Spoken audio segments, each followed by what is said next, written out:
यह लड़का अपनी गर्लफ्रेंड के साथ मैच देख रहा था। तभी अचानक उसे मौज मस्ती के लिए एक छोटी सी शर्त लगाने का मन हुआ। एक खूबसूरत लड़की को जाते हुए देखकर निक्की ने तुरंत कहा, चलो शर्त लगाते हैं कि कितने लड़के उसकी ओर देखेंगे। लियोन ने कहा, मैं भी शामिल हो सकता हूँ क्या? ये सुनकर दोनों ने इस पर ज्यादा विचार नहीं किया, तुरंत सहमत हो गए, क्योंकि यह शर्त वैसे भी $10 की थी। खूबसूरत लड़की धीरे धीरे स्टैंड से बाहर चली गई। उन तीनों ने देखा और गिनते रहे कि कितने लोगों ने उसे देखा। अंतिम उत्तर 7 लोगों का था। जेस ने अनुमान सही लगाया, इसीलिए वह विजेता थी। लियोन ने खुशी खुशी पैसे सौंपे और एक और राउंड खेलने का सुझाव दिया। इस बार उन्होंने शर्त लगाई कि कौन सी टीम पहले फॉल करेगी। जेस ने यह शर्त सुनकर हार मान ली, क्योंकि इस बारे में वो कुछ नहीं जानती थी। इसीलिए उसने ये शर्त निक्की को खेलने के लिए कहा। लियोन ने ये शर्त $1000 की लगाई थी। मैदान पर मौजूद रेफरी ने सीटी बजा दी। निक्की ने फाउलिंग टीम का सही अनुमान लगाया, इसलिए $1000 निक्की जीत गया। ये देखकर लियोन ने तुरंत $5000 की शर्त लगा दी कि यह पास होगा या रन।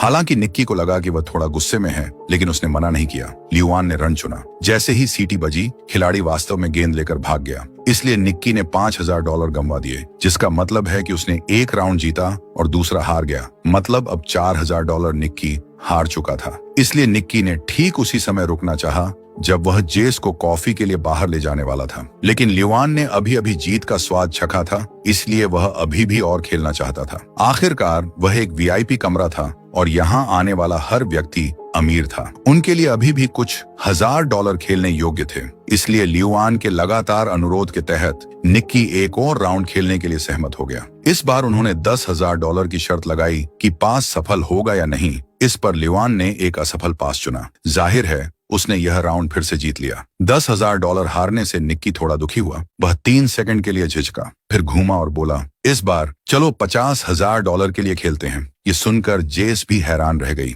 अब निक्की के बहकने की बारी थी, क्योंकि मैच का नतीजा उसके कहे के विपरीत जा रहा था और $50,000 लियोन को दे दिए गए। इस पर जेस खड़ी हुई और उसे तुरंत चले जाने की सलाह दी, क्योंकि वह पैसे बहुत जल्दी हार रहे थे। निक्की ने कुछ सेकंड के लिए सोचा, फिर पीछे मुड़ा और बोल पड़ा, $1,00,000। लियोन ने उसका मजाक उड़ाया, कहा कि तुम्हारे पास इतने पैसे नहीं हैं। निक्की ने तुरंत नकदी का पूरा ढेर निकालकर उसके मुंह पर तमाचा मारा। लियोन न केवल झिझका बल्कि और भी उत्साहित हो गया। इस बार निक्की ने एक असफल पास चुना। दोनों ने टीवी स्क्रीन पर देखा, पास बिल्कुल सही था। निक्की अब बहुत गुस्से में था। उसने $1.11 मिलियन के लिए कैसीनो में जाने का फैसला किया। निर्णायक जीत या हार के लिए कार्ड की तुलना करने का इरादा किया। लियोन जीत की लय में था। उसके लिए निक्की इस समय एटीएम से कम नहीं था, इसीलिए बिना एक पल की हिचकिचाहट के उसने $1.1 मिलियन निकाल ली। लियोन के ताश का पत्ता पलटा और कार्ड नंबर 5 आए थे। निक्की को जीतने के लिए बस 5 से ज्यादा का कार्ड आना था। यह संभावना पहले से ही बहुत ज्यादा थी। यह सोचकर कि उसके हाथ में जीत है, निक्की ने पूरे आत्मविश्वास के साथ अपना कार्ड पलट दिया। कौन जानता था कि यह 3 होगा। जेस ने अपना सिर पकड़ लिया, जबकि निक्की अवाक रह गया। उसने शुरू में केवल मजे के लिए $4000 हारने का इरादा किया था, लेकिन अब वह $1 मिलियन से ज्यादा हार चुका था। निक्की के पास जेस को बेबस होकर दूर खींचने के अलावा कोई विकल्प नहीं था, जो जानता था कि लियोन अभी भी खेलना चाहता था। उसने निक्की को एक ताना मारा कि जब आप किसी बड़े खिलाड़ी के साथ खेलोगे तो ऐसा ही होगा। ये सुनकर निक्की को गुस्सा आया और उसे कहा, चलो एक और $2 मिलियन का राउंड खेलते हैं। क्या तुम्हारी हिम्मत है? उसने लियोन से दूरबीन का इस्तेमाल करके मैदान पर एक खिलाड़ी के जर्सी नंबर चुनने को कहा। जिस जर्सी नंबर को तुम चुनोगे, अगर मैंने वो सही बता दिया तो मैं जीत जाऊंगा, नहीं तो तुम जीत जाओगे। ये सुनकर लियोन भी हैरान रह गया। क्या सच में तुम दिमाग पढ़ने वाले हो? लियोन ने कहा, मुझे तुम पर विश्वास नहीं है। निक्की ने कहा, तुम्हारे चुने हुए नंबर को जेस बता देगी। ये सुनकर जेस एकदम दंग रह गई। लियोन बहुत खुश हुआ। वह इसके लिए सहमत हो जाता है। उसने दूरबीन उठाई और एक खिलाड़ी चुना, लेकिन उसे बिल्कुल भी समझ नहीं आया कि निक्की क्या योजना बना रहा है। उसने सोचा कि सही अनुमान लगाना चमत्कार होगा। जैसे ही वह जाने वाली थी, निक्की ने जेस से कहा, बस अपनी भावना के आधार पर एक नंबर चुन लो, किसी और चीज की चिंता मत करो। लियोन ने जल्दी से एक जर्सी नंबर चुन लिया और अब जेस की बारी थी अनुमान लगाने की। इस पर जेस ने दूरबीन उठाई और खोज शुरू कर दी। इतने सारे जर्सी नंबरों के बीच वह कैसे सही अनुमान लगा सकती थी? लियोन को क्या पसंद था? उसकी उम्र कितनी थी? वह उसके बारे में कुछ नहीं जानती थी। क्या यह सिर्फ एक बेतुका अनुमान नहीं था? जब जेस हर जगह खोज रही थी तो उसे अचानक एक परिचित व्यक्ति दिखाई दिया। जर्सी नंबर 55 पहने फरहाद उसका दोस्त था। वह कोई खिलाड़ी नहीं था, तो वह यहाँ कैसे आ गया? हालांकि थोड़ी हैरान, जेस को स्पष्ट रूप से पता था कि ये एक चाल थी। उसने ल्युआन को 55 नंबर बताया। उसने बिल्कुल सही नंबर। अविश्वसनीय, आपने ऐसा कैसे किया? जस एक पल के लिए समय पर प्रतिक्रिया नहीं कर सकी। उसे लगा जैसे वह सपना देख रही हो। भले ही उसकी दोस्त ने जर्सी नंबर 55 पहना हो, निक्की को कैसे यकीन हो सकता था कि ल्युआन बिल्कुल नंबर 55 ही चुनेगा। लेकिन ओह ठीक है, अब यह महत्वपूर्ण नहीं था। इस राउंड ने न केवल उनकी पूंजी वापस पाली, बल्कि उन्हें अतिरिक्त $1 मिलियन भी जीत गए।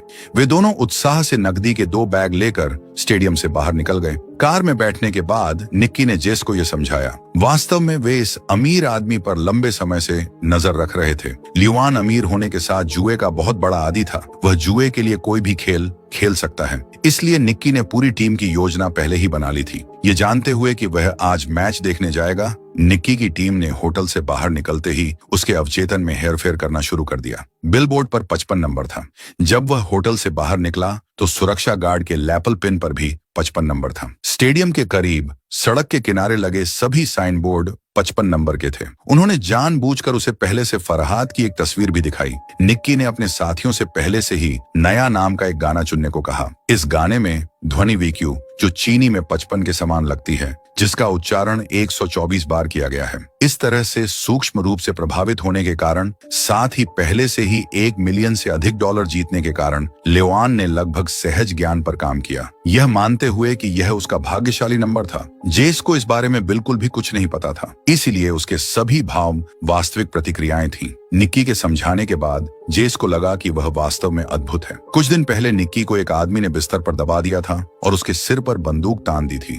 उसके बगल में जेस बैठी हुई थी, जिससे वह अभी अभी मिला था। स्पष्ट रूप से निक्की को फंसाया जा रहा था, लेकिन वह बिल्कुल भी विचलित नहीं हुआ। उसने साफ साफ कहा कि उसके पास एक भी पैसा नहीं है और अगर वे गोली चलाना चाहते हैं तो चला सकता है। यह सुनकर उस आदमी को तुरंत पता चल गया कि यह तो खुद एक मास्टरमाइंड है। वास्तव में जेस लंबे समय से इन सस्ते ठगों की भूमिका निभा रही थी। इस समय जेस को अभी भी समझ में नहीं आया कि क्या हो रहा है। यह देखकर कि वह निक्की से कोई पैसा नहीं ऐंठ सकता, उस आदमी के पास वहां से निकलकर दूसरा लक्ष्य तलाशने के अलावा कोई विकल्प नहीं था। कौन जानता था कि निक्की उसका पीछा करेगा। उसने जेस से सीधे कहा कि उसके पास एक स्वाभाविक प्रतिभा है और उसे लंबे समय तक जीविका चलाने के लिए अपने ठगी के कौशल को और विकसित करना चाहिए। निक्की ने उसे यह भी बताया कि वह मास्टर कॉन कलाकारों के परिवार में तीसरी पीढ़ी का सदस्य है। हर चाल और धोखा उसके हाथ में था। यह सुनकर जेस ने तुरंत पैसे निकाले, क्योंकि वे निक्की से इन सब के बारे में सीखना चाहती थी। निक्की को ट्यूशन फीस लेने में भी कोई आपत्ति नहीं थी। जैसे ही दोनों बाहर गए, निक्की ने तुरंत इसे अमल में ला दिया। उसने तेजी से जेस की अंगूठी छीनी, फिर उसे घुमाया और उसकी घड़ी भी हवा में गायब हो गई। जब उसने अपनी घड़ी अपने हैंडबैग में रखी, निक्की के हाथ में कैसे आ गई। इससे पहले कि जेस संभल पाती, निक्की ने पलटकर उसका बटुआ वापस फेंक दिया। इन चालों का मूल सीधे शब्दों में कहें तो गुमराह करना है। बस कुछ सरल चालों से निक्की ने जेस को पूरी तरह से मना लिया। उसने जेस को तुरंत समूह में खींचने की जल्दी नहीं की, लेकिन उसे अलविदा कह दिया। कुछ महीने बाद निक्की ने और सदस्यों को भर्ती करने और काम शुरू करने के लिए न्यू ऑर्लियंस में एक स्थान किराए पर लिया। जैसा कि अपेक्षित था, जेस ने उसे ढूंढ लिया। वास्तव में यह एक साक्षात्कार भी था, यह देखने के लिए कि क्या जेस वास्तव में टीम में शामिल होना चाहती है। जेस के शामिल होने से पहले निक्की ने टीम लीडर को उसे बाहर ले जाने के लिए कहा। आज एक मेला लगा हुआ था, जेस के लिए शुरुआत करने का एक बहुत अच्छा अवसर। जब जेस नक्शा पकड़े हुए और दिशा निर्देश मांगते हुए चल रही थी,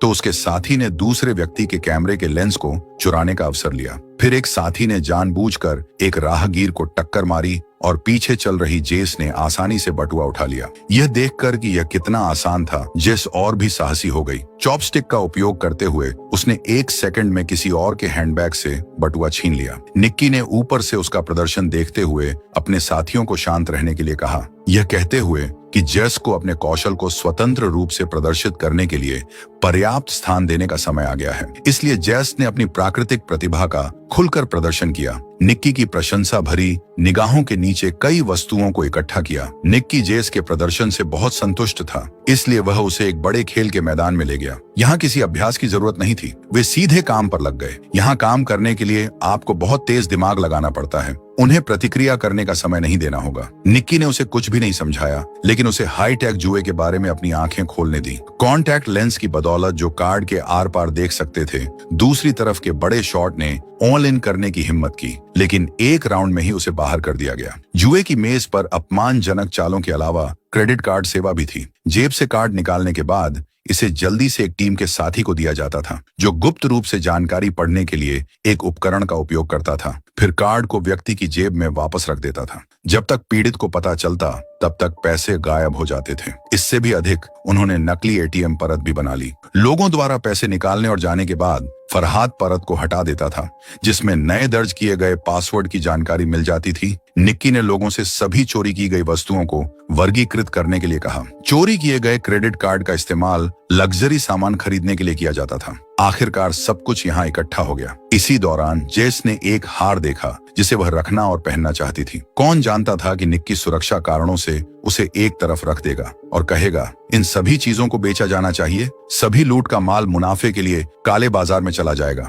अपने सामने सामानों का पहाड़ देखकर जेस पूरी तरह से निक्की के प्यार में पड़ गई। अगले दिन जेस और फरहाद एक अमीर इलाके में बात कर रहे थे।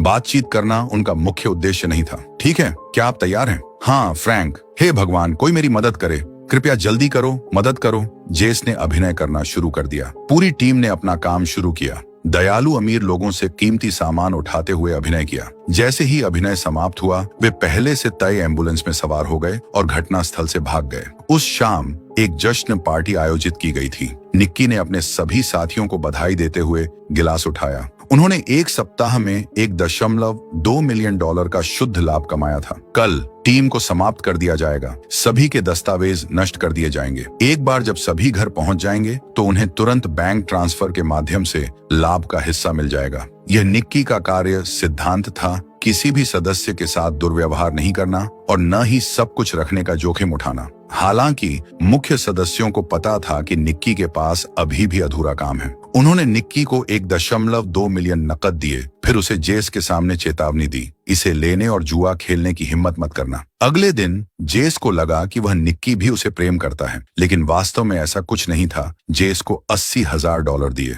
और अलविदा कह दिया। जेस ने अपना सिर पीछे घुमाया, उसकी आंखों में आंसू भर आए। एक तरफ वह सच में निक्की के प्यार में पड़ गई थी, दूसरी तरफ $80,000 वाकई बहुत कम थे। 3 साल बीत गए थे। एक रेस कार सर्विस स्टेशन पर रुकी। निक्की ब्लैक टी शर्ट में दिखाई दिया। ऐसा लग रहा था कि पैसे लगभग खत्म हो गए थे। दोपहर के भोजन के समय उसका गेरिया नामक एक रेसिंग टीम के मालिक से मिलने का समय तय हुआ। उनकी शोध टीम ने ईंधन की खपत के लिए एक्सारेन नामक एक बिल्कुल नया एल्गोरिदम विकसित किया था। इस सिस्टम के साथ उनकी रेसिंग टीम के पास चैंपियनशिप जीतने का 80% मौका था। उस 80% को 100% तक बढ़ाने के लिए गेरिया को निक्की से अपने मुख्य इंजीनियर का रूप धारण करने और फिर बहस करने की जरूरत थी। इस तरह प्रतिद्वंद्वी अवसर का लाभ उठाकर सीधे जाल में फंस जाएगा। निक्की को बस प्रवाह के साथ चलने की जरूरत थी। प्रतिद्वंद्वी को नकली एक्सार बेचना था और गेरिया की टीम लगभग निश्चित रूप से चैंपियनशिप जीत जाएगी। सफल होने के बाद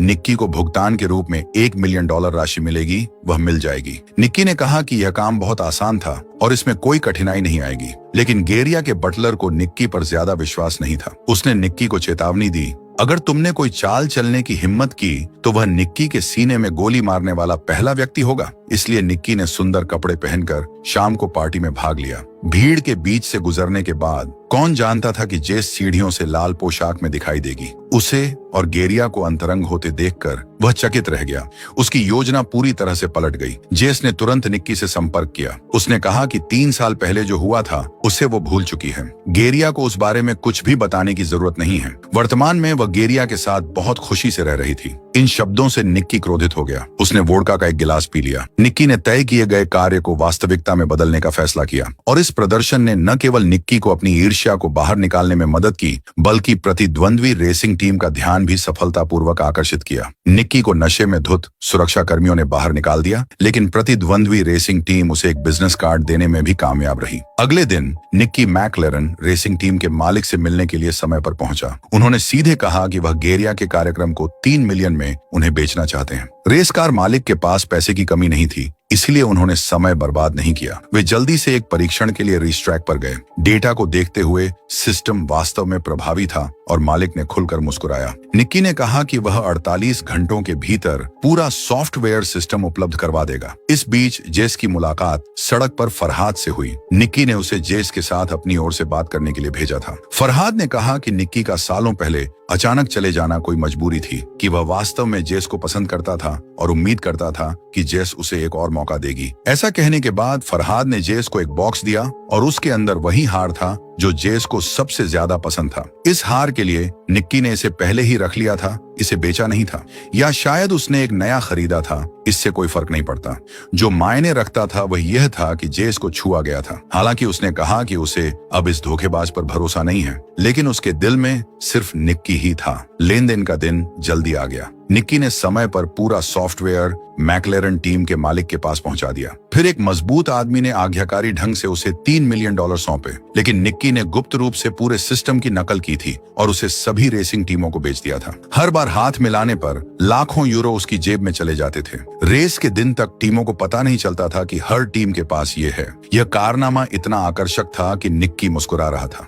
उसने सिर्फ एक दिन में करोड़ों कमाए थे। उस शाम निक्की होटल से तुरंत नहीं भागा। उसने जेस को मैसेज किया था कि जेस समय पर आ जाए, दोनों तुरंत ही भाग जाएंगे। लेकिन निक्की ने इंतजार किया, लेकिन जेस नहीं आई। जैसे ही वह हार मान के जाने वाला था, तभी जेस प्रकट हो गई। दोनों के पास भी बर्बाद करने के लिए समय नहीं था, उन्हें तुरंत निकलना था। लेकिन इस समय एक तगड़ा आदमी था जो पहले मैकलारेन टीम में उपकरण खरीद रहा था। उसने ही निक्की को $3 मिलियन दिए थे। वास्तव में वह गेरिया का अंदरूनी आदमी था। वह न केवल यह जानता था कि निक्की ने सभी रेसिंग टीमों को सॉफ्टवेयर बेचा है, बल्कि वह यह भी जानता था कि गेरिया ने निक्की को नकली सॉफ्टवेयर बेचने के लिए कहा था। लेकिन वह नहीं जानता था कि निक्की सभी को पूरा असली सॉफ्टवेयर बेच देगा। फिर उसने सुरक्षात्मक गियर पहना और तेज गति से गाड़ी चलाई। निक्की की कार में जा टकराई। टक्कर के बाद वह तगड़ा आदमी तो सुरक्षित था, लेकिन निक्की और जेस उसका शिकार बन गए। सारा कैश गेरिया के सामने रख दिया गया। निक्की और जेस को बांध दिया गया। गेरिया भी असहाय महसूस कर रहा था। अगर यह नकली सॉफ्टवेयर होता तो इससे कोई फर्क नहीं पड़ता कि आपने इसे कितनी टीमों को बेचा है,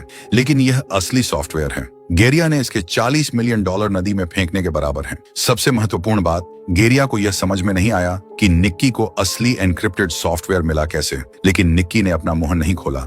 इसलिए गेरिया ने जेस की नाक को दबाया। जेस के दम घुटने को देखकर वो सहन नहीं कर सका। निक्की ने कहा कि उसने जेस का इस्तेमाल किया था, क्योंकि वो वर्तमान में गेरिया की गर्लफ्रेंड थी। उसने अपनी भावनाओं को फिर से जगाने के लिए उनके पुराने रिश्ते का फायदा उठाया था। जब तक मैं पुष्टि करता कि जेस अभी भी मुझसे प्यार करती है, तो ये तरीका सफल हो जाएगा, क्योंकि जेस ने घर पर जो हार पहना था उसमें एक विशेष चिप लगी हुई थी। जैसे ही गेरिया ने अपने घर पर सॉफ्टवेयर खोला, मैंने गेरिया का पासवर्ड चुरा लिया और सारा डेटा कॉपी कर लिया था। ये सब सुनने के बाद जेस दर्द से फूट फूट कर रोने लगी, लेकिन गेरिया और उसके साथी हंसने लगे जैसे कि यह फसल का मौसम हो। गेरिया ने कहा कि तुम्हारी मनगढ़ंत कहानी समझ में आती है, लेकिन वह अभी भी इस पर विश्वास नहीं कर रहा था, क्योंकि जेस उसकी गर्लफ्रेंड बिल्कुल भी नहीं थी। वह तो खुद एक ठगी करने वाली लड़की है। फिर निक्की ने जेस से पूछा, क्या है जेस? मैं बस उसकी घड़ी चुराने वहां आई थी। मुझे मत बताओ कि तुम अभी भी घड़ियां चुरा रही हो। जेस ने कहा, यह एक पेक फिलिप और पेरिडोर है जिसकी कीमत $2 लाख है। मैं लगभग एक सप्ताह से गेरिया का पीछा कर रही थी। कौन जानता था कि वहां पर तुम्हारा सामना हो जाएगा। जेस को यह कहते हुए सुनकर